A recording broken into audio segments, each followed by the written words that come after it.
Expect the best used car deals guaranteed. Visit arnoldclark.com.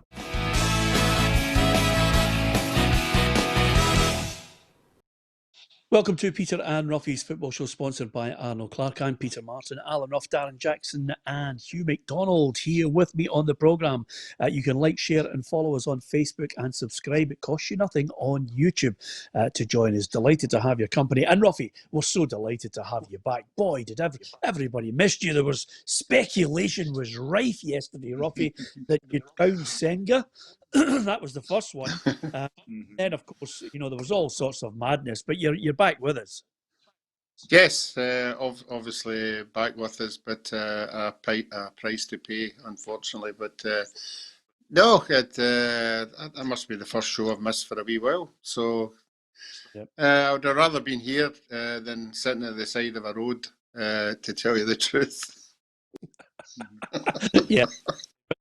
Listen, we're delighted to have you back and delighted on the programme with us. We'll start, I think, excuse me, Hugh, I think we'll need to start some kind of crowdfunding page for him, but nevertheless, he's here with us and he's here to talk about football. Darren and Hugh as well, lots to talk about. We will hear from Robbie Neilson on the programme, and we'll read out as many of your comments as possible. You can join us and give us your thoughts on the burning issues in Scottish football and beyond on the Football Show. Neil Doncaster has come out and said he hopes, Roughie, that there will be a crowd in the Old Firm game when it comes around in October, pending, of course, constant updates from the Scottish Government. Yeah, I think we'd all like to see it happening. I think every player, to a man, would love to play in front of a crowd. But I just think that it needs to be tested first before we go head first into a massive big game like that. Where obviously, if they're going to let everybody in, it's going to be a lot of people. I saw in the papers this morning that they were going to let some kids in. Large school outings, in to sort of test that to see how that goes. But no, I think it's hopeful. I think it's hopeful more than anything. I thought they were going to push that game back even a month just to give it a bit of a chance. But I'm sure both sets of players would rather play in front of a crowd than just, the silence of a stadium. Yeah, absolutely. Again, my big fear on this, Hugh, especially when you hear stories like Melbourne down again, my big fear is that, sooner or later, the government looks around, sees a spike, and we go back into a second lockdown, which would be a disaster. I don't think anybody in Scotland is contemplating that, and I'm praying it doesn't happen. Yeah, but praying is the operative word here, Peter, because we can't make general predictions about this at all. We've already seen various places in the world, including Germany and of course Australia, and as near as hand as Leicester, that once social distancing is relaxed, there is a danger of the virus spiking up again. I mean, you don't need to be a virologist to see that this is a virus that's still out there. It's also a virus which is heavily contagious. So until we actually stamp it down to sort of feel out, or even better, of course, get a vaccine, there's always going to be the danger of it flaring up again. I don't like to say that because it sounds very negative, but I think it's very realistic as well. Yeah, and of course, Darren, never mind footballers, everybody's wondering who's getting in. Will the press get in? How far apart will they all be? Staff, anybody that's Scottish football game is going to feel the real pressures of making sure the safety measures are in place, never mind any kind of quantity of fan. Yeah, Peter, I mean, down south, I think it's the press and I think it's the manager or one of the coaching staff of the team that they're playing in the next games allowed in. I mean, I think that the England assistant manager, Steve, I can't remember his name, but he had requested to get into a game and they refused because England don't have any games just now.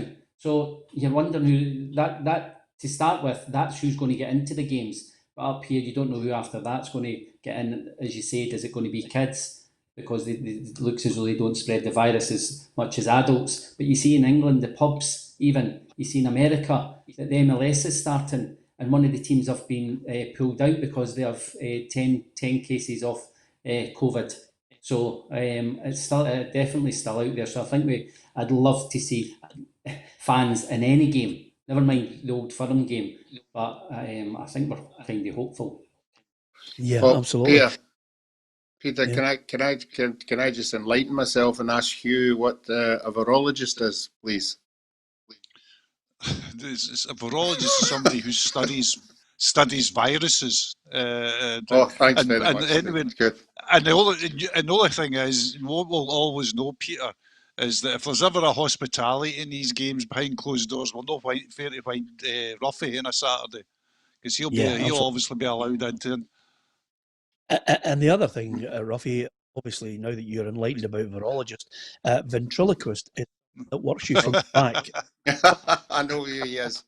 Keep You're that right in mind. there. I think you call Maggie. It's as simple as that.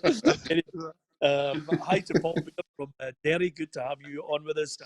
Also, David McGowan, Ian Nicholson, James Leach is speaking from Glasgow as well. And David Frew says, "Hi, Roughie. I hope Senga was all right yesterday." So clearly, there are people all over this. Lots of people joining us.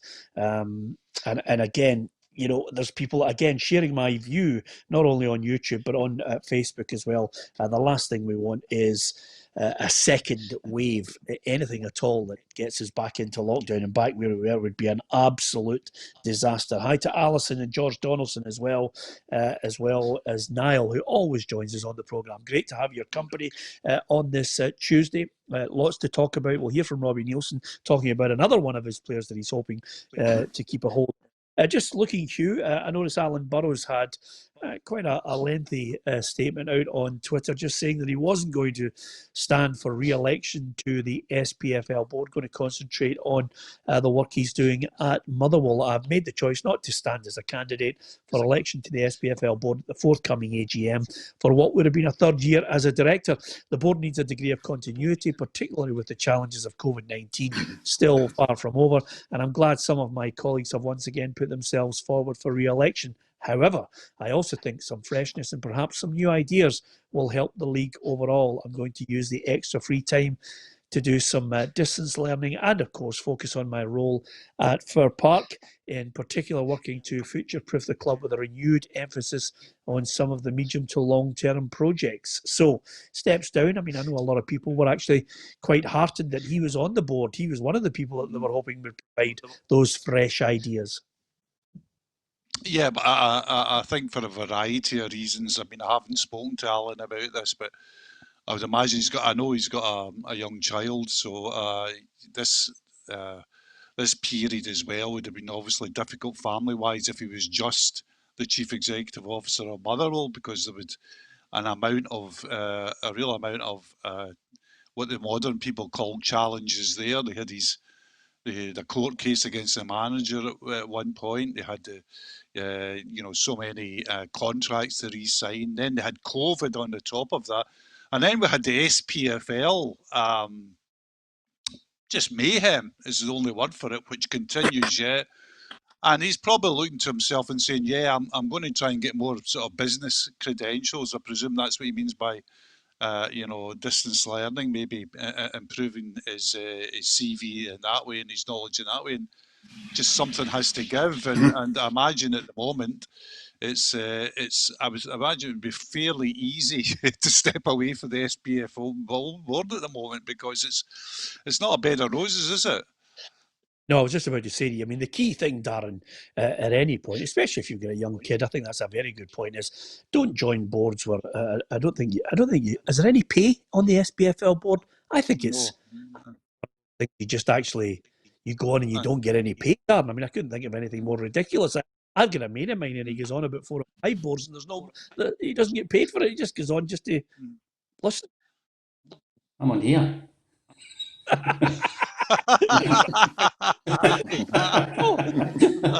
Well, listen, Peter, I've always found that Alan. I've always found him really good, very, very ambitious. All like when I go to games, even myself, asking my time at Dundee United, at Raith, just asking questions all the time. I find him very good, and they probably do need a little bit of freshness on the board. And you are looking at someone like Alan, who's young, but as you said, he's got a family. COVID for a club, like for any club, but Motherwell, they have to concentrate on getting things right. Robbo and the staff and the players did a wonderful job last year, and they'll be looking to take it on next year and not make it a one-off. Try and compete and be in the top 6 every year, and obviously financially that's better, brings more money into the club. And obviously the young kids are bringing through. I think Turnbull would have been a sort of a disaster for the young kid, what happened, but a disaster for Motherwell as well when you think they're getting £3 million. So they're always looking to bring young players through, and he doesn't play a part in that. But when it gets to the sharp end, selling people and all that, he's got to try and get the best price. And I found him there. I think he's a good guy, and I think he is ambitious for Motherwell, and you can just tell when you speak to him the enthusiasm he has, like the desire. You can talk to players, you can talk to managers, and you get that desire of them. I find I get that desire of him when you speak to him. Yeah, 100%. The other thing about it, Roughie, I tipped Motherwell to finish in the top 3 last season, and I'm looking at the recruitment plan that they've got there, and I'll tell you, they won't be too far away. The only thing that will sway me in the next 2 or 3 weeks is if Aberdeen start to sign, a calibre of player. Yes, to me that they could somehow thwart Motherwell's ambitions again. Yeah, but they're doing what all good clubs do. They strengthen, when they're at the top, and certainly that's where Motherwell are. Where they finished in the league last year, they want to grow on that, and you can certainly see by the signings that he's brought in. He has a knack of identifying players to come in and do the job that he wants them to do.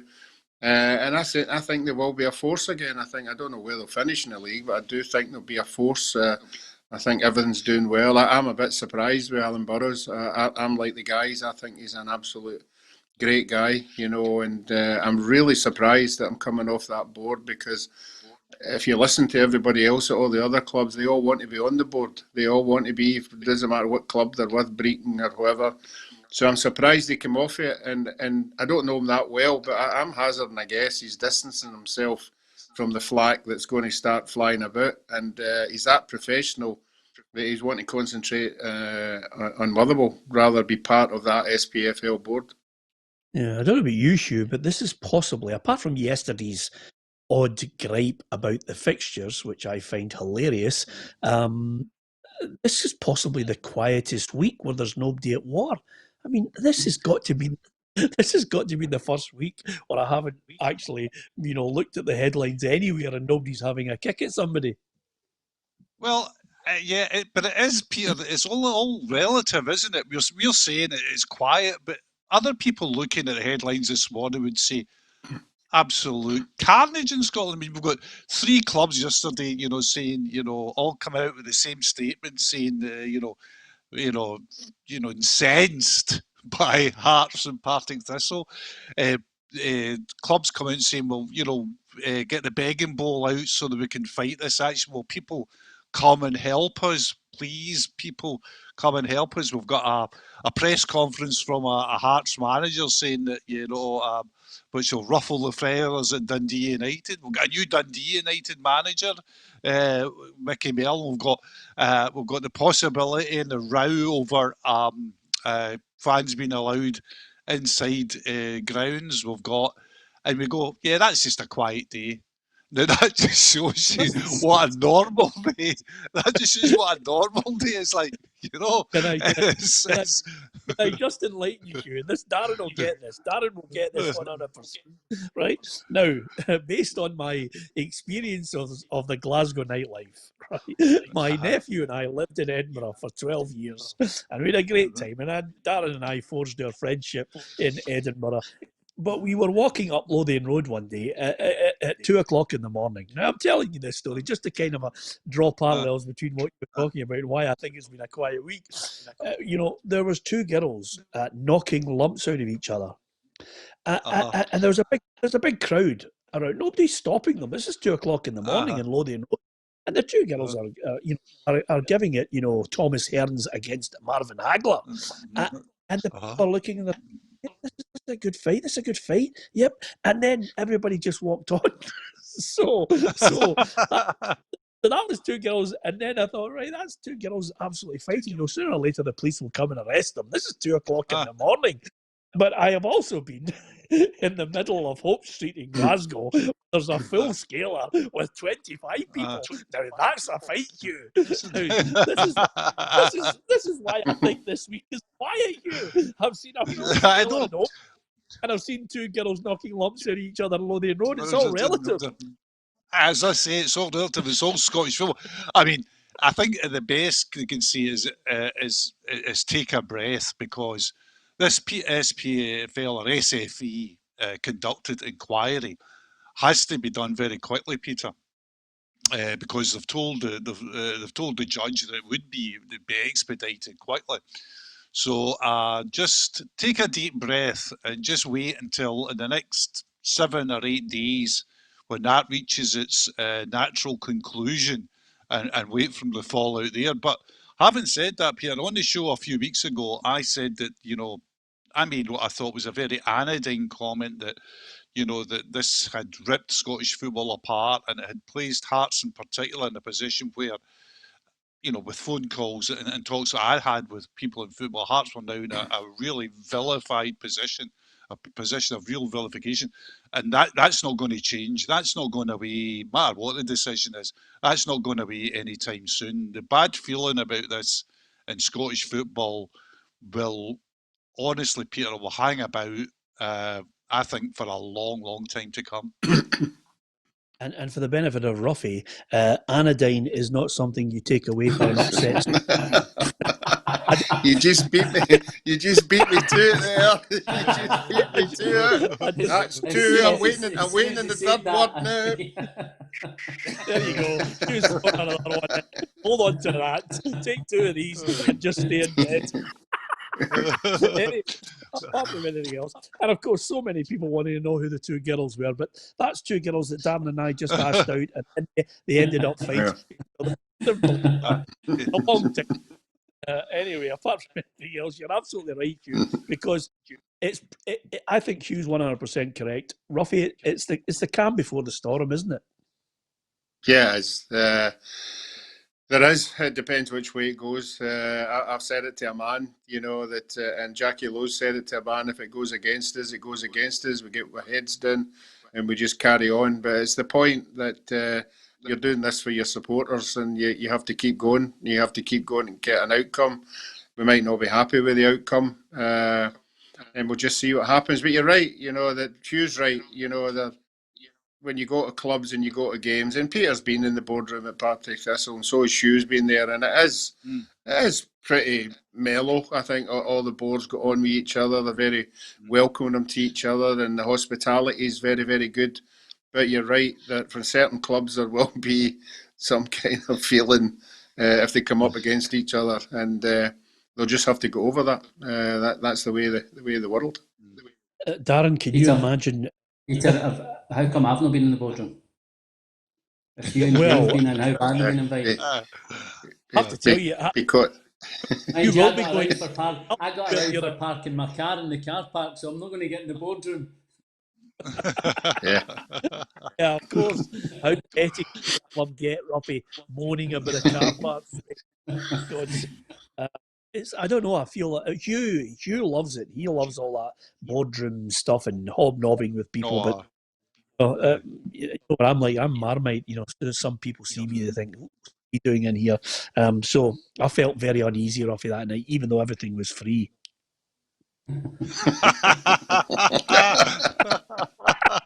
Yeah, exactly. Anyway, apart from that, Darren, can you imagine? I mean, this is what I call a minute chance, but can you imagine suddenly the way the whole thing goes in arbitration, Hearts are reinstated to the Premiership and Robbie Neilson's the manager there? I mean, all hell would break loose. I just can't see that happening. I can't see it, Peter. As we've said all along, it was obviously through reconstruction. We wanted Hearts to stay in the Premiership, and they'll feel a sense of injustice, and so will Partick, so will Stranraer. But I think I can't see it being overturned, and I think Robbie said it yesterday that'll give them the motivation, the relegation, to go and win the league. I think Partick will be the same, the siege mentality that everybody's against us. Let's go and prove that Partick are, I think, a Premier League, Premiership team as well. But to get back into the Championship and Hearts to get back into the Premiership, and players will have that, as I said, the siege mentality that what happened was wrong, but we can only right it by getting promotion. Yeah, absolutely. I mean, Lachlan Gold says at the end of the day, it's a game. People are still dying. We need to get a grip on reality. Lachlan, you're absolutely right. But, it's a football show. We can only talk about the topic that we love and what we're passionate about. We absolutely accept that people are dying. We accepted that and the tragedy of it. The minute we were in lockdown, the minute this whole pandemic was upon us, can't get away from that. But, everyday life goes on and people want to try and get back to some kind of normality. What that normality will be, we certainly do not know. Although I would say this, Hugh, Tony Ascar, they'll unveil Mickey Mellon tomorrow. They desperately want to be able to plan for the Premiership, and it's unthinkable for me now that Dundee United will not be there. That would be a financial catastrophe. Absolutely for them. I think because we know that there can be no reconstruction under this, something's got to give. My view, and I'm not a lawyer, my view is that the case is weighted heavily in favour of Dundee United Cove because and Red Rovers, because it's they'll point that it's a members' association and it was a members' association vote. Now that doesn't mean it's going to go Dundee United's way, but it's got to go one way or the other, obviously. And Dundee United will want to move pretty quickly on recruitment, because you would be looking to see that the team they've got at the moment, they have to strengthen in the Premiership, because they won't want just to bounce up and down. Ashgar and the owners have got specific plans for the club. I think Mickey Mellon is a hugely intriguing appointment. I don't know if Darren has come across him in his forays down south, but the more I read about him, the more interesting it is, the more impressive his CV is in getting sort of what we'd call more humble clubs, doing the best for them as well. So he'll be wanting to look at his recruitment, bring his guys on board as well. So yeah, but I think it'll move pretty quickly on this, Peter. I expect a decision on this pretty quickly. I don't think this will drag on, and it can't drag on. Yeah, I know on Monday's programme, Barry Ferguson, Roughie, was very complimentary towards Mickey Mellon. He had encountered and reckons he's got what it takes to go in there and continue this success that Dundee United have had over the past 18 months. Yeah, I'm like you. I didn't know much about him either, but everything I read about him was very positive. All the things that he's done, I can see if he went to an interview with Dundee United, obviously these CVs would be there in front of all the board members, and it is very impressive. And everybody says, oh, he won't know about Scottish football. I don't think that's the case. I think he's very steeped in what happened up in Scotland, being a Scotsman himself. So I think he'll be well tuned in everything in Scottish football. But I do agree with you. I think they particularly need to strengthen.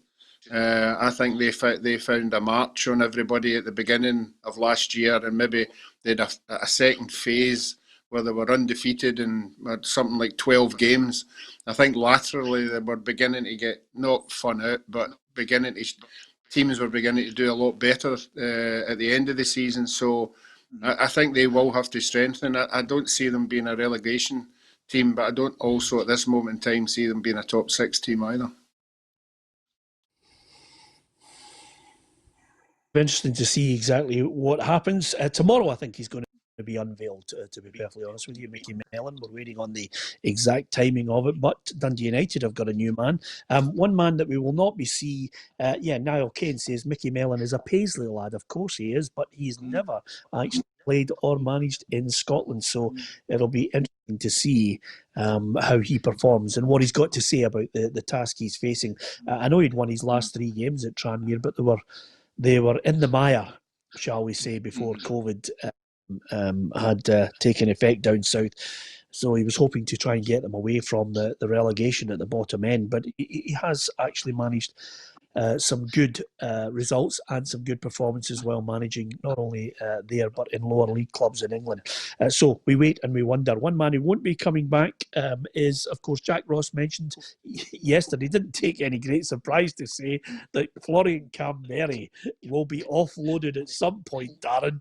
They just need to find the right bid and the right club for him, whether that's Rangers or anywhere else. I don't think Jack Ross was letting out any trade secrets on his man.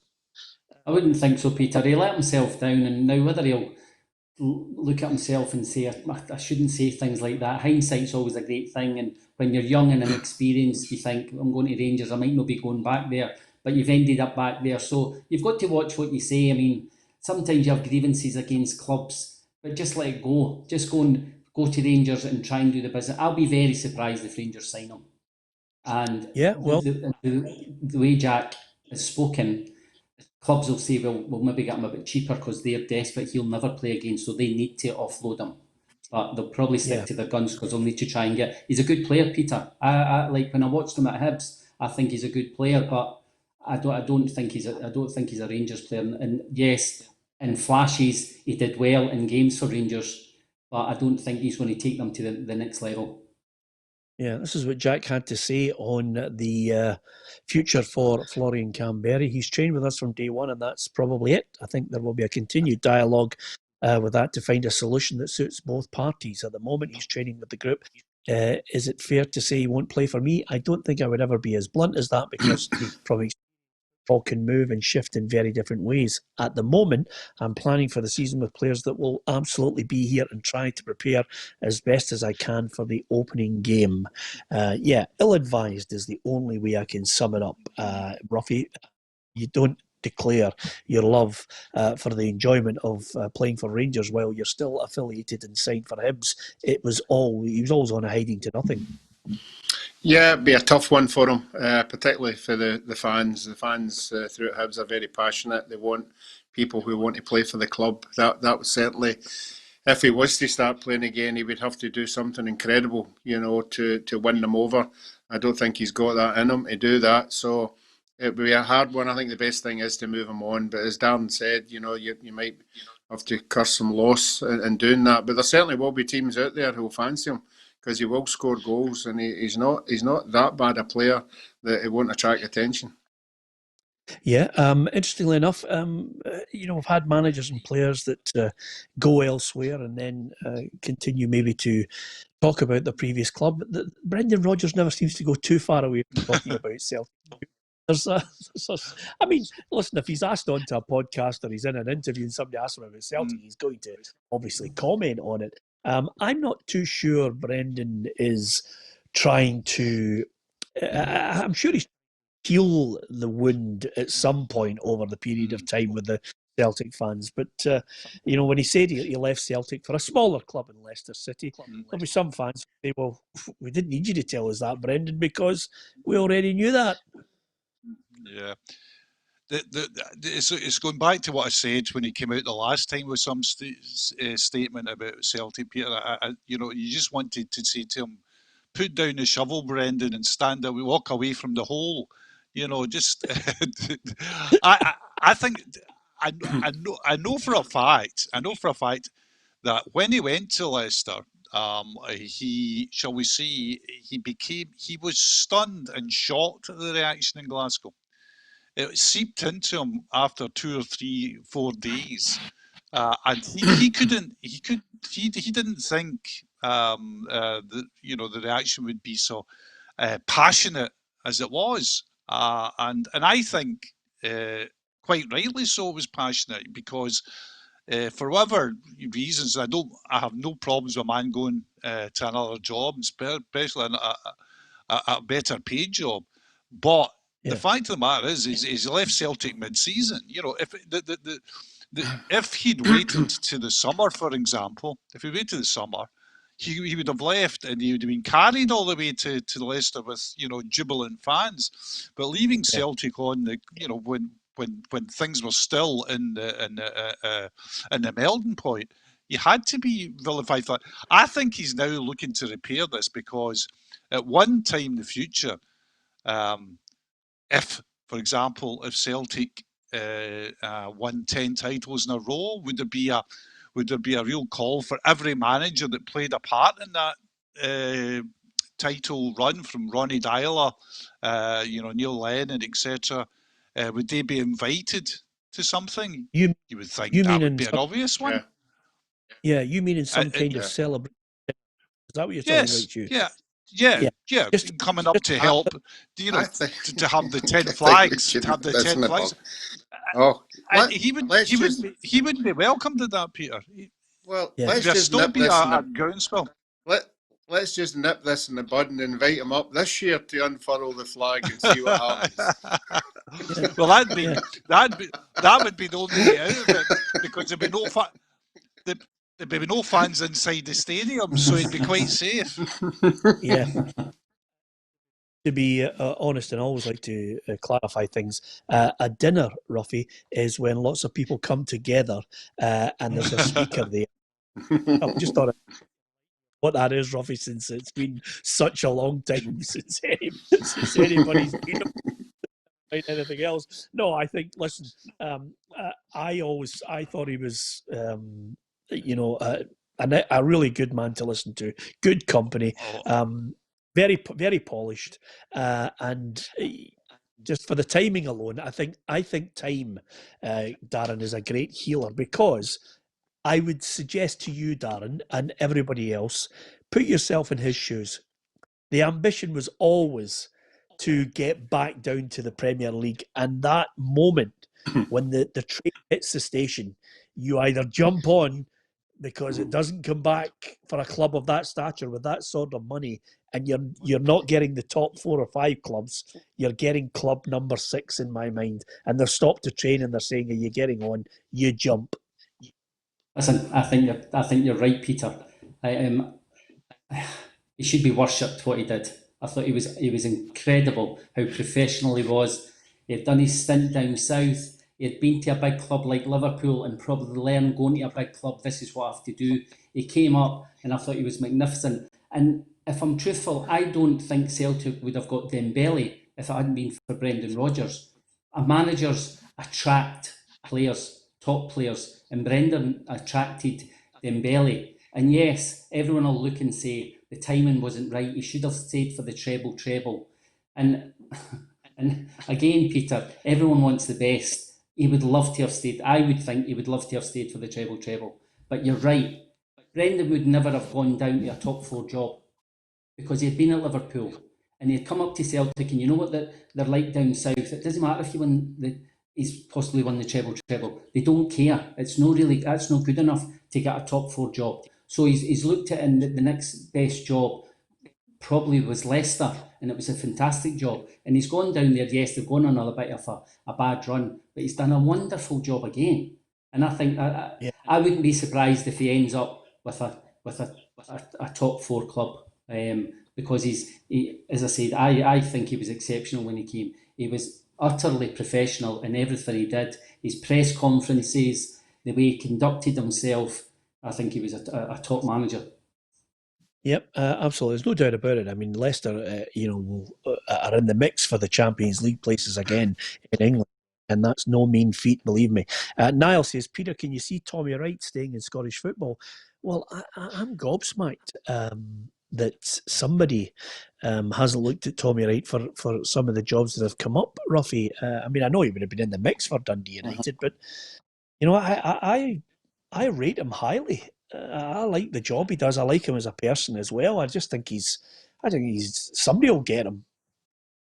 Yeah, I think you have to say that year on year he was the manager who kept St Johnstone where they were. There was a stage in St Johnstone's year when all their experienced players left, all their cup winners left. He had to rebuild there. There's a couple of teams poached some of his better players, but he battered on, and again he got them on a good run.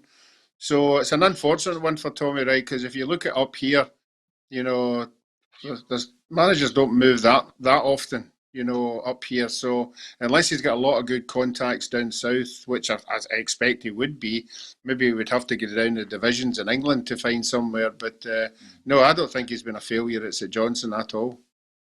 Yeah, I think he wants to stay in Scotland. Listen, one man who's come back to a club that he played for and, of course, managed before was Robbie Neilson. He was talking yesterday. The thing I love about Scotland, this is why I love this show as well, Hugh, if you wear anything that's maybe out of left field, it absolute pelters. And boy, did Robbie Neilson get pelters for his clobber yesterday. I mean, at one point, it looked as if he was actually wearing a pair of Simon Cowell's trousers, but it was actually his waistcoat. Yeah. I mean, my wife says to me, what the hell has he got on? Look at that waistband of his trousers. I went, that's a waistcoat, actually. It just doesn't look good. You get clobbered on social media. But there was either suggestions that paramedics were heading out there because his trousers were strangling him at one point. But yeah, I mean, Scottish football's magnificent for that, just for having a go. It was actually a very interesting press conference as well. Obviously I wasn't at it, but I read about it in depth today. It's another story which has absolutely been a cracker in the summer. The team that is going up loses his manager to the team who's going down, and who at the same time is taking them to the court of session. I mean, it's just that Scottish football is summed up for you. And I think he's going to. Hearts is a tough job. Hearts is a tough job because he's got to win. If we presume he's going to be in the Championship, he has to win that league, and he has to win it well. That's a given, and he has to also deal in this close season with players who might be leaving, who've been furloughed, have had their wages cut, etc., etc. There's a lot going on behind the scenes at Hearts at the moment. Yeah, there is. But if anything, and this might just annoy a few people, again, because some people don't like me talking about Hearts, Darren, but I think they'll win it. Because I think they've got too many people in the background with such a lot of money.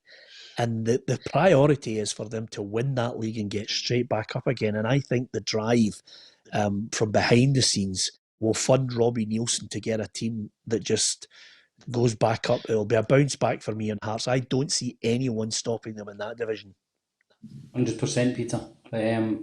I think they'll win. If they do go down, I think they'll win the league. They do need players, but Peter, that Hearts can attract good players. They've got a great training facility. They've got a magnificent stadium. I heard Tony Ashcars saying about Robbie leaving, saying it's probably going sideways. They're going to the Championship. He's going. Listen, I love my time at Dun United. Dun United's a great club. Hearts are a massive club. Hearts are huge. They get 20,000 every week, and they'll get 20,000 even in the Championship. They'll get 20,000 because, as I said, they love that siege mentality that we're behind you, we're going to back you all the way. And I think it was a no-brainer for Robbie to go and take the job. And I firmly believe that they will win the league and they'll be back in the Premiership next year. Yeah, I think he might have work cut out trying to hold on to the likes of, he's mentioned that he's got some good players there and he wants to try and hold on, maybe go and get Sam Nicholson. He'll give Christophe Berra a fresh chance in the Championship. And he wants to try and hold on to Aaron Hickey. This is what he had to say about his young, talented left back. Yeah, I think Aaron is for me a huge asset to the football club. And it's important that no matter what division we're in, whether it's the top flight of the Championship, that we have to keep our best players. And Aaron is definitely in that category. No, I haven't spoken to him yet. I've spoken to the senior players and I'm working my way through the kind of younger ones as we go along. So I'd like to think I'll speak to him in the next couple of days and we'll have our thoughts and have a chat about things. I definitely like the look of him, Roughie, young Aaron Hickey. Yeah, I think he was unfortunate the season that Hearts had. I think early on he was fantastic and then they started moving him all over the place and obviously his form went out the window a wee bit. Obviously he was a young lad having to deal with all the pressures that where Hearts were at that particular time. He had to deal with it. I think another year wouldn't do him any harm at Hearts, but obviously if a club was to come in with a substantial bid, they would have to look at it. But even though they lost him, and they got money for him, I still think Hearts, like Darren said, have got far too much money in them. Then if you look at everybody else, Dundee are cutting back everywhere, players are leaving. They would be one of the challengers. Even wee Robbo up at Inverness lost his two best players in the close season, and he'll have to rebuild, and they'll have no money. The bottom line is all the other teams will be struggling. Ayr United have lost their goalkeeper to somebody there. Got players are moving on, so I think it's a free run for them. I can't see anybody else in that division being financially strong enough to challenge what Hearts have got. Peter, Yeah, I just wonder, Rob, car broke down. Did your Wi-Fi break down in the car with you as well? Because you look as if you look as if you're one of the latest Pixar movies, where you're just a wee bit funny, Roughie. I just thought I'd enlighten you of it. No, you I can was tell watching No, not at all. It's I think it's just the screen's a wee bit to the side. Just trying to compensate, Yeah.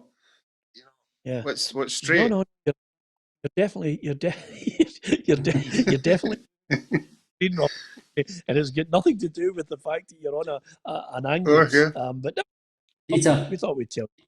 Yeah, damn. Peter, can I just disagree with Roughly to a little extent about Hickey? I watched them quite a lot. I watched Hearts. I was watching Hearts, and they played him left back, right back, left wing back. And in one game, he'll go from right back to left wing back. And the kid handled it absolutely fantastically well. And I think we spoke about the game that kind of relegated Hearts, the St Mirren game, where experienced players, never handled it. And he stood up to the occasion, and he was maybe one of three that played well that night. And I think he's got a massive future, and I think he's handled himself really well. But it doesn't matter what position you play him, he gives you the same consistency every game.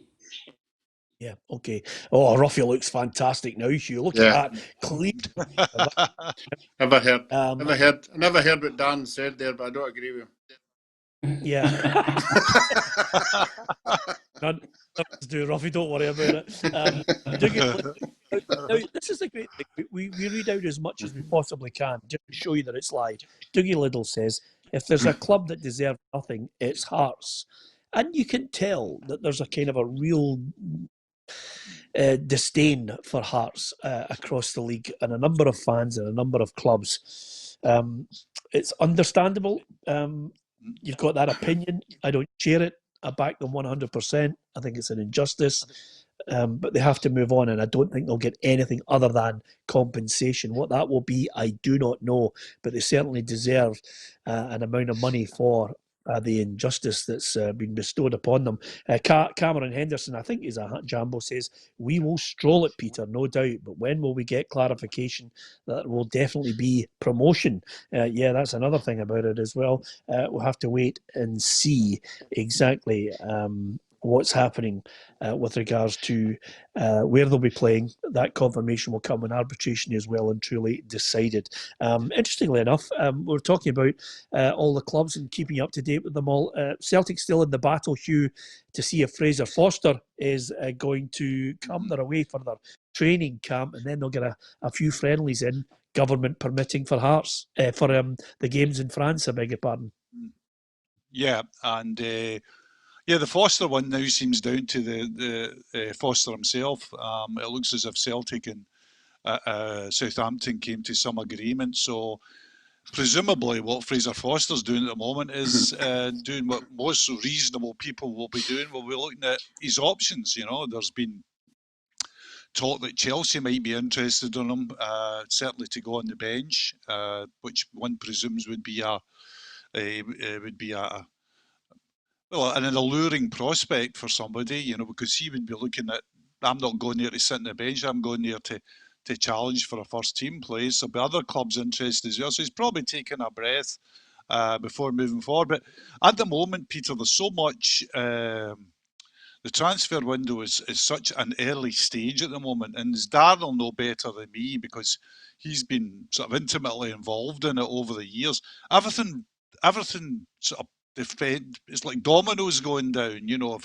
If Foster goes to Chelsea, does David Marshall then become into the Celtics things? If David Marshall comes to then, everything's looking at. And one of the two strong narratives with Celtic, I would suggest at the moment, would be the Foster situation, whether they get him or not, and the Odsonne Edwards situation.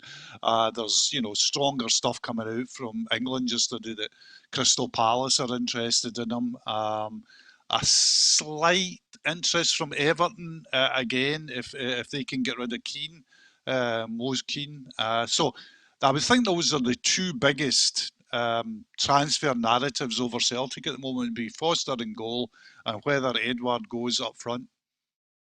Yeah, as far as Rangers are concerned, Roughie, you missed it yesterday, but Niko Katic obviously has picked a bad injury. Barry reckons that they will be looking for replacements there. I mean, that's the key to it. I think that the next couple of weeks should be interesting for Rangers to see what calibre of player they are going out to sign. Yeah, for me, he was the quality player at the back there. I don't think the Rangers manager's too happy with the other three. It was very obvious he wasn't sure which ones to play in the massive big games. He was chopping and changes.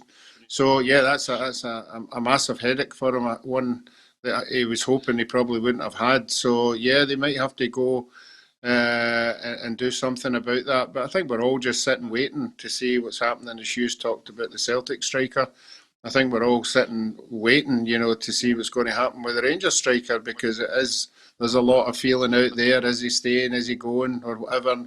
Rangers haven't come out with a definitive no, he's not going anywhere, which I'm sure the Rangers fans would enjoy, but they haven't done that. So that's still something that might materialise before we start.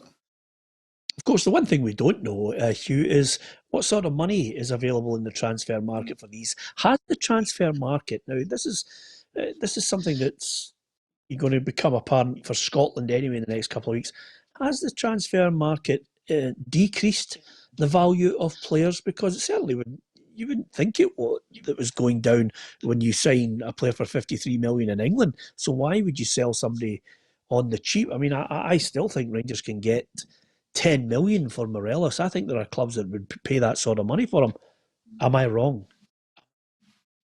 No, I definitely think the market's been squeezed, Peter. There'll be outliers when the people will pay money for certain people. I think the two interesting ones, very interesting one, is everybody and their dog in Germany felt that Timo Werner was an absolute certainty for Liverpool, absolute certainty, and it was just a matter of getting just like completing formalities. And then the manager Klopp at Liverpool comes out and says, no, we're just not going to spend that kind of money in the transfer window. So it looks very likely that, almost certain that Werner's going to be a Chelsea player. Havertz too was looked upon as very, very likely to go to Bayern Munich. Bayern Munich said, we haven't got the money to buy him this year. We just don't have the money to buy him this year. So it looks possible that he goes to Chelsea as well. So there's a lot of fluctuations in the transfer market. I mean, I think teams will certainly, particularly in England, where they've got the massive broadcasting deal, will certainly spend money. But I think there might be a squeeze on prices. Between you and I, Peter, and we'll not tell anybody else, everybody else that's watching this, just close their ears for a moment, but between you and I think Rangers would dive in at 10 million, would take 10 million. I mean, all this stuff, remember, over Christmas, he's a 15 to 20 million pound player. I think what's happened at Christmas has impacted badly on his value. And I think it's a buyer's market. Well, listen. I mean, I'm not going to either in any way be negative or derogatory towards some of the people who've written about Alfredo Morelos, because there are some who write about it who are fans rather than actually looking at it in the light of day. The boy was young, he's developing, tried to get his discipline in place. I still think, they've been trying to punt him. There's absolutely no doubt in my mind the club's been trying to punt him. They're just trying to get some pay a half-decent price for him. Is he worth 10 million? I'm looking here and quite a lot of people saying no. I mean, some people are suggesting Morelos is worth 5 million. I just think they get that if they dig their heels in, Darren. I think there's something about him. I think, apart from the fact that he didn't seem to be able to score in games against Celtic, but there's something about him. He's got something that if Rangers can get somebody to give them 10 million, that would certainly give Steven Gerrard more money to buy the type of player that he wants to buy. That's a level up again.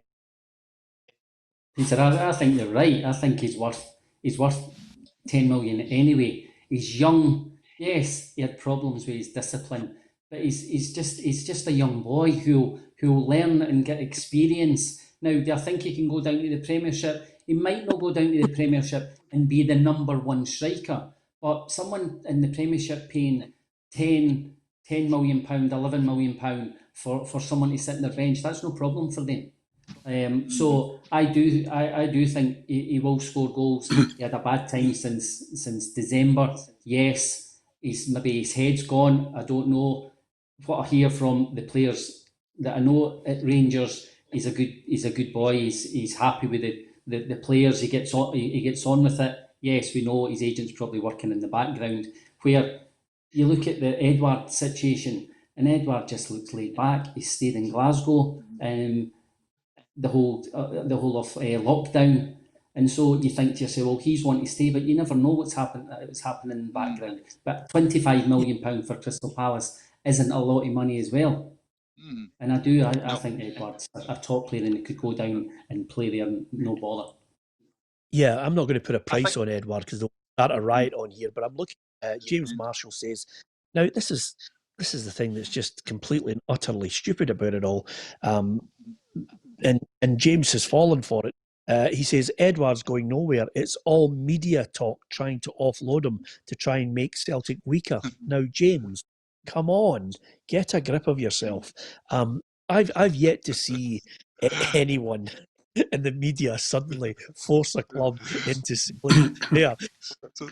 Surely doesn't get out of work. The idea that we have any influence at all over Odsonne Edouard or Peter Lawwell. Imagine Peter Lawwell sitting at the moment and saying, what am I going to do with Odsonne? Oh, I see Hugh McDonald thinks he can go to Crystal Palace for 25 million. Oh, I've heard Roy Hodgson said, well, I wonder if I should buy Odsonne Edouard. Oh, there's a boy up in Scotland on the PLZ show who thinks he's a great player. Give us peace. They're talking to these guys are investing tens and tens of millions of pounds. They'll have Darren knows this. They'll have every scouting report on him, every statistic on him.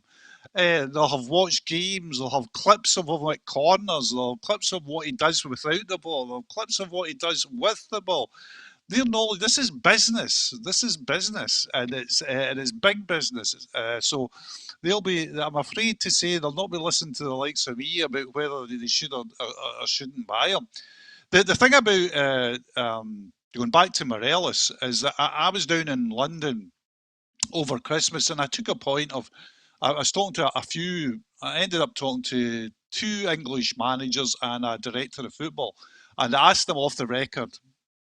Just clear this up for me. Would you buy Morelos? And what's his rate? And what would he go for? And they pretty much said what Dan was saying there: 10 to 12 million. Wouldn't start, but a guy that they could invest in. Lower level Premier League club, not obviously the top level, but they would put him on and see if they could shine up this little gem. But 10 and 12 million, 10 and 12 million is nothing down there, Peter. I mean, what did Ollie McBurney at Sheffield United, what's he, 17 to 20? And people up here slaughter him. Absolutely. The other thing I was going to say to you is, and agents have a lot to do with feeding stories to try and help facilitate up their moving, and they get a wee cut themselves, dare I suggest it. But the other thing I was going to say to you, of course, Darren, you were an agent before as well, that I'd love to have been Patrick Mahone's agent. I don't know if you're aware of him, Roughie, but he just signed a 10-year deal at Kansas City Chiefs, Roughie, and they reckon this extension of 10 years, not the original 2 years that he's still got left, this extension will give him, wait for it, Roughie, $450 million. It's incredible. I mean, you put me onto the Last Dance with Michael Jordan, and some of the money that was getting thrown about there was absolutely incredible. I can't remember the big guy who wasn't happy that he had just signed an £18 million contract, and there was guys getting 3 times what he was getting, but because he had signed it, he had to play. So some of the money is just incredible over there. It's absolutely frightening. Yeah, absolutely. They did a stat on Sky today, and they went to the golf. They went about the money, and obviously went to Tiger golf, and the top 10 players in the world added together doesn't add up to the boys' contract over what they've won over the last 10 years. Yeah. Listen, there was another story as well that Ronaldo earns more money away from football than what he does playing football. Oh, absolutely, Will. Yeah. Listen, I love American football. I like it. But £450 million. But all I would say to you is business economics come into it. If they're getting to play the quarterback, because the star man, he's a great player, if they can pay him $150 million over the next 10 years, you just have to think about the money that's coming in to do that. Exactly. Yeah. I mean, it's all business decisions. And just to explain to Roughie, because he'll not know who Patrick Mahomes is. Patrick Mahomes is a virologist, Roughie, a virologist in America. And so it's just, but I mean, all these decisions, it's like us, when you sit down and you say, why would you, like Aubameyang. I was looking at the Aubameyang one at Arsenal the other day there, and somebody's saying they're wanting to pay Aubameyang probably just over, maybe going up to £2 million a month. They're talking about maybe, with incentives. But if you look at that and say, that's madness. What they're doing is they're paying over, say they're paying him $1.5 million a month. So that's 15 over 3 years. That's 45 million they'll be paying him in his wages for 3 years. Are they going to get a 30-goal guaranteed striker for 45 million alone? Of course they're not. So sometimes you've got to look at the actual business dealings behind it, and to say that if they're paying Aubameyang 300 grand a week, it actually could, in some perverse way, make business sense. Yeah, well, all I would say to you is if the Arsenal board are not in a darkened room looking at a picture of Mesut Ozil and thumping their head off a wall, absolutely was. I have to say he'd be the first one, Roughie, I'd be shunting right. He is not my type. I can imagine him walking into the dressing room in the morning when some of the players will be in there. I don't think they'll be in too friendly terms with him at all. Yeah, absolutely. Listen, the one thing I wanted to talk about, and we'll hear from him now. There was a fight, apparently a disagreement, a fallout in the match. Tottenham, they got their 1-0 win, but I think Son and Lloris had a wee fallout at half time, and then they made up afterwards. This is what Mourinho had to say about the fallout. So when I was arriving, I just saw the back of it. I was not in there, but when I arrived in the dressing room, everything was over, and they were hugging each other. What happened was last minute of the first half, ended with a Richarlison shot, a shot that was diagonal shot from the right side, and Hugo thought that in that minute of the game, attacking players should do a little bit more, and he was arguing with Sonny and Sonny with him. When I arrived at half time, I wanted just to make sure that the players understand that I was very happy with that. And when I told them that, I think they realized that nothing wrong, and let's move. Yeah, punch-ups. there's been a few down through the years. I'm going to show you the photographs of some of the best punch-ups. Here's punch-up number 1, which, as you can see, Graham Lasso in there, and I think that's Tim Sherwood trying to break him up from David Batty. Yeah. There's a punch-up. That was a good one. Take to win in that one. I would go for Batty in that one, Hugh. Absolutely, but I tell you one thing, Lasso was just fed up with the constant carping. It was that was in the middle of, I think, a Champions League game, and it wasn't a great campaign for Blackburn either. But I love all this stuff. I mean, I'm really interested in what Darren and Roughie think about this, because they must have been involved in. I mean, they must have been involved in huge arguments with fellow pros over the years. I mean, Darren could be Crabbit for Great Britain. I mean, he was once in the edges of the Great Britain Crabbit Olympics team, and Roughie himself. Surely Roughie must have fallen out with somebody. Surely. Listen, can I just say something to you? You have completely missed the point here. You might be right, Darren, but when George McCluskey get Graham Souness's studs down his knee, when there was a 21-man punch, the 22nd player, who is spineless, is at the other end of the field at Easter Road, doesn't want to get involved, and he always claims, it's because I had a yellow card. He's never been in a fight in his life. Yeah. No, I couldn't disagree with that at all. In fact, one of the biggest fights I've ever witnessed in my football career was when I was at the juniors with Glenafton, and we played Auchinleck in a Scottish Cup tie. The game ended up 1 each, but the Auchinleck fullback gets sent off about 15 minutes before the end of the game, and our wee winger had actually got him sent off, and as the final whistle went, I don't know if Hugh's been in the Auchinleck changing rooms. Aye. It's just a narrow corridor. And the first door as you go in is the home dressing room, and the away dressing room's down the bottom. And I was obviously congratulating the referee at the back of the players as they were going in to say what a good game he had under the circumstances. And just as the players were walking in, a fist came out of the home dressing room and hit our wee winger right on the jaw. And you can imagine 20 players kicking lumps out of each other in this corridor in the dress. And the referee said to me, "Are you going in to stop that?" And I went, "No." And he went, "Well, I'm not going in either, so we'll just hang about out of here till it settles down." and that sums it up. And here's another one. This, of course, a good old Scottish one. Craig Levine and Graham Hogg, and that I think is Graham Hogg. Graham Hogg at Starks Park.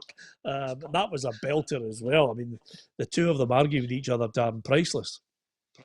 To be fair, I wouldn't like a slap off Craig, or probably Graham Hogg. I wouldn't like a slap off anybody. I've never had a slap off anyone. But listen, Peter, I totally get where Mourinho came from. That's what he wants. They had a really, really poor performance against Sheffield United, and they've obviously had a meeting, and he's going through everybody, and the demands that he wants on the team and he expects on the team. And just at that point, I was watching the game, and you could see the goalkeeper jumping up right away.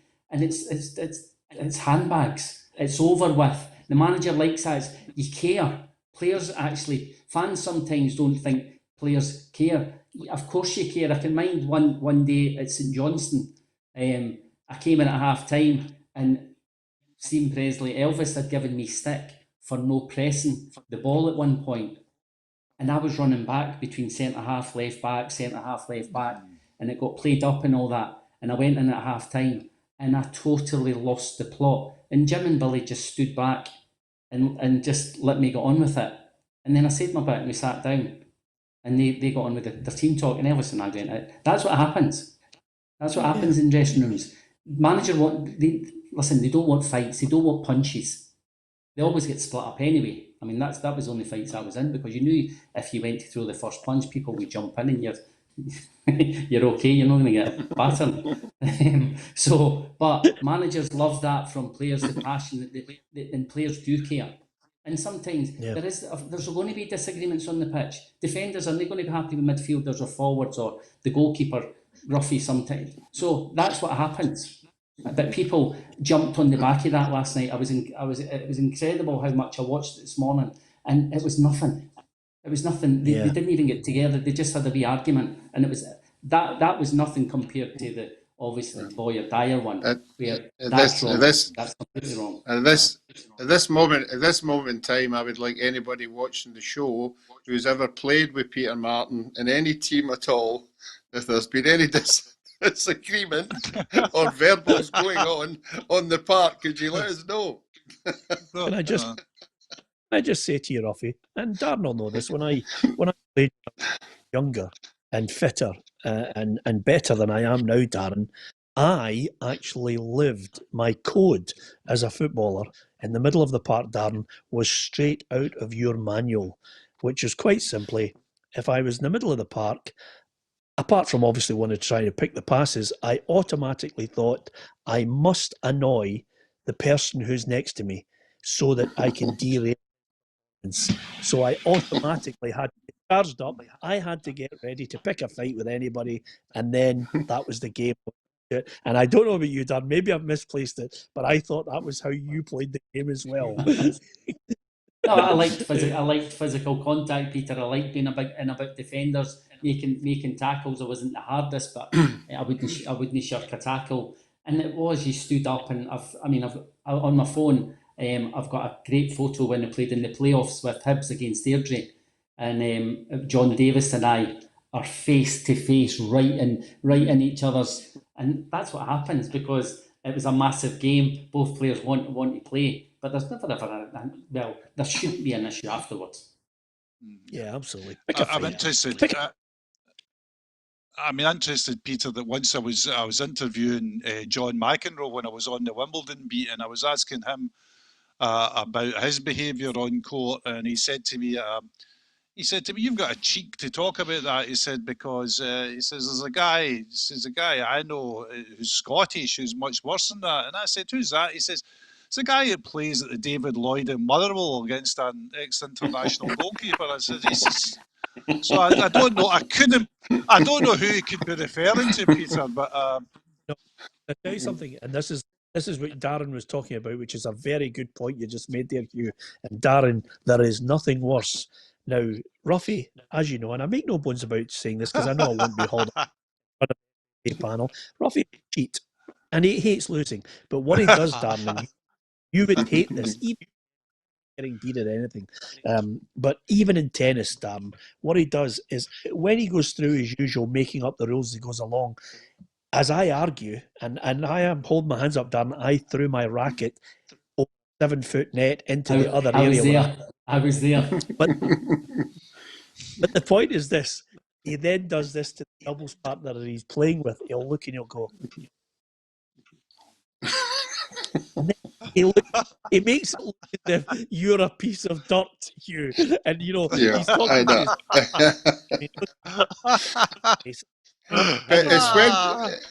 it's when Darren, I can get my back and I can scalp it off his head. But what I do is, Darren, I wait till the ball's up here and I think, now, if I could just scalp his head with this ball, that should be great.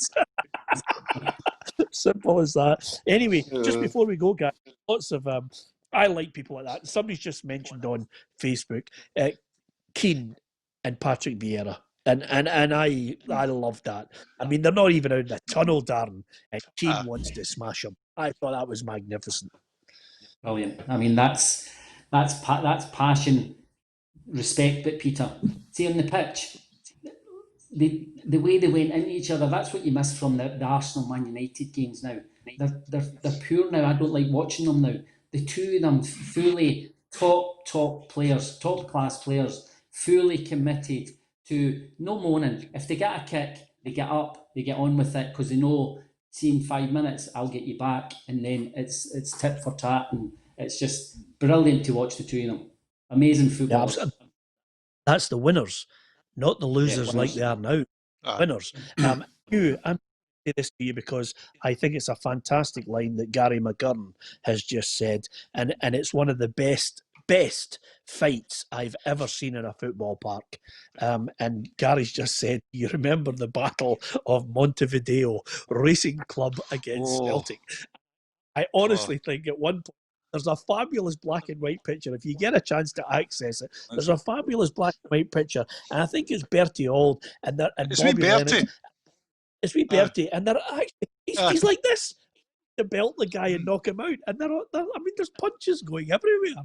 Yeah, but who is it? There's somebody. That's you. There's somebody while all that's going on, and it's just sort of a standing about. Actually, runs forward and kicks somebody up the backside, and then runs away. That was Big Tommy. That was Tommy Gemmell. Just kicks him away. But see, you've got to remember these guys. These guys. I mean, Roughie will know this. I mean, wee Bertie's as tough as teak. I mean, I once wrote an article about him, and somebody said, "Oh, Bertie wasn't." You know, I was putting out how he could mix it as well. But somebody said, "Oh no, he was a skillful player." Of course, he was a skillful player. He dominated a European Cup final from midfield. Of course, he was but he could mix it as well. I always remember there's an early watch the semi-final of. Leeds United v Celtic 1970 at Hampden, Peter. Very early on, Bertie, I think it was Mick Jones he went in on, and he tackles Mick Jones, and Mick Jones doesn't need a physio. Mick Jones needs a CSI man to come on with a piece of chalk. Just to go around him and show where the crime was actually committed. And I mean, it was just like brutal stuff. And it had to be, because that's the way of it. If you ask anybody about it in those days, but that Celtic team could handle themselves, Peter. You know them.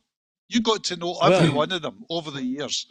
And great guys, the most humble, dignified, lovely people. But don't mess them about in a football park. No, absolutely not. Winners. And the other one I was mentioning, and loved him when he played Liverpool, because like that was Souness. He had a game. He had a game for Rangers against Steaua Bucharest, and I don't think I think it was Steaua Bucharest. I don't think the guys from Steaua Bucharest were able to have children again. Such was the level that he actually runs into him. And the other one, Errol Campbell has just mentioned, which I think is sensational. If you do get a chance, watch the Maradona documentary, where Maradona against Athletic. Peter, I was just going to mention that. He's in a load of top, and the only thing missing was a baseball bat. Yeah, I mean, that was an incredible fight. Now that was every one of the players having a fight, a full, like, no holding back, just a scrap like you would see in the street. That was fun. That all started with Hugh saying, I tried to say it was a Cam Week, says, and Hugh's just outlined to me. It's not that. There's still some punch-ups going on, and there's a few more. Just out of curiosity, I want to get your thoughts on this, Hugh, just before we finish, because I was thinking about it, because I saw something on Twitter today, and I was very lucky to interview him on a couple of occasions, because I thought he was a brilliant manager, one of the best in the game. I interviewed Sir Bobby Robson on a couple of occasions, and he was just magnificent. And it made me think to myself about the 10 best British managers of all time. I was able to 8, but I was wondering about 2, and I want you guys to just think about this. And I'll look at more than a few. Right. On Facebook and on YouTube that'll come in as well, and we'll talk about it over the course of the week.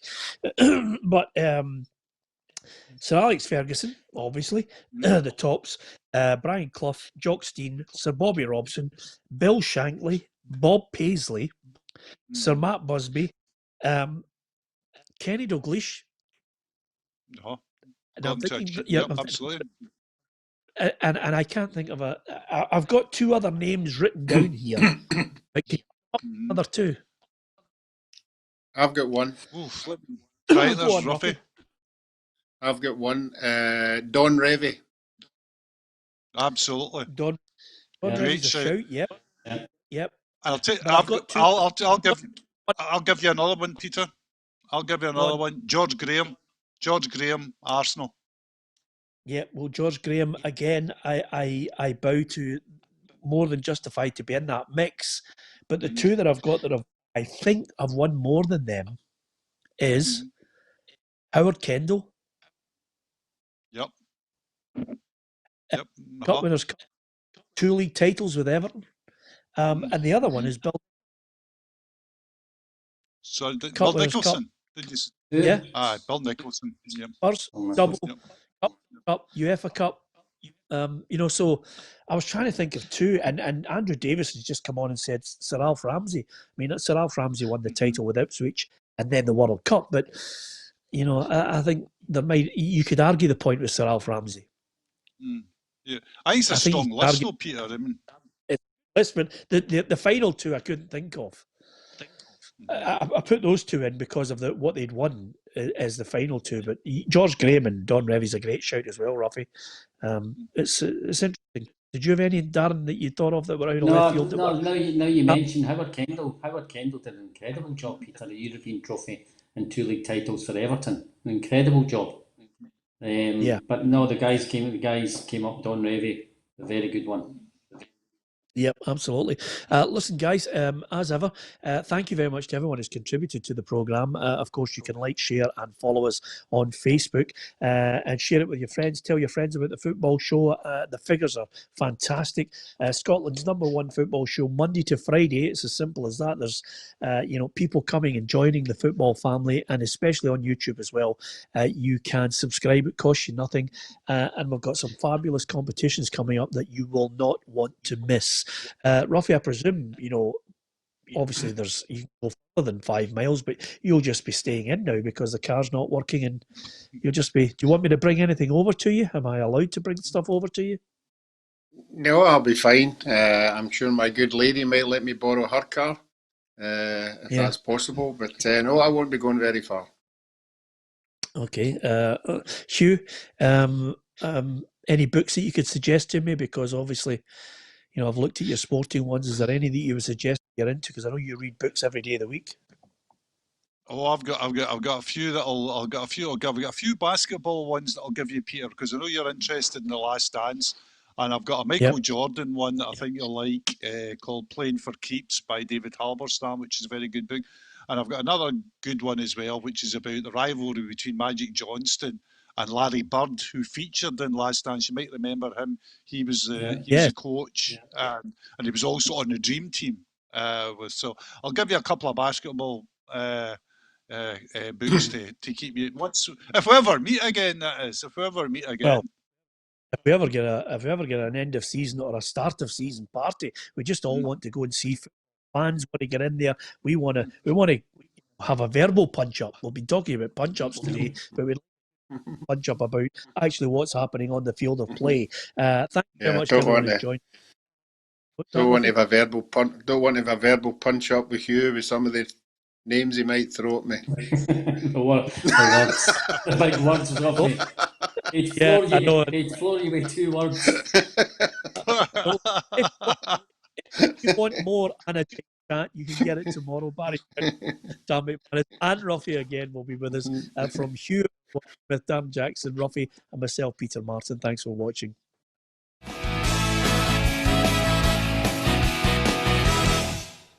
Expect the best used car deals guaranteed. Visit Arnold